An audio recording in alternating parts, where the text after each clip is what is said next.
svečiai.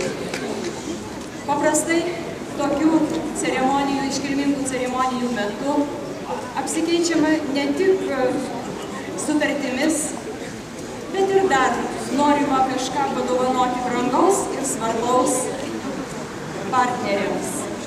Aš, kaip nepriklausomos valstybės atstatymo akto signatarė, noriu įteikti Saulės gimnazijai originalo kopiją Lietuvos nepriklausomos valstybės atstatymo akto kopiją su visais signatarų parašais.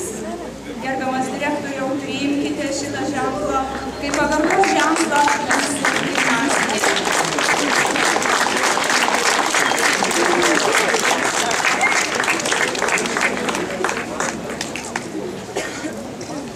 Ačiū labai už labai brangią mums dovaną. Mes irgi negalime likti skolingi. Prezidentė Jurgita sako, labai gerai, kad pradėsim bendrauti gimnazijomis. Klaidelė, nei Jurgita, nei aš dar nebuvome gimę, kaip tos gimnazijos bendravo. Ypatingai mes turim gerą muziejų, kuriame radome nuotrauką. Ir vadinasi, Utenos Saulės gimnazijos mokytojų susitikimas su rašytoju Antanu Vienuoliu, 1947 metai. Tai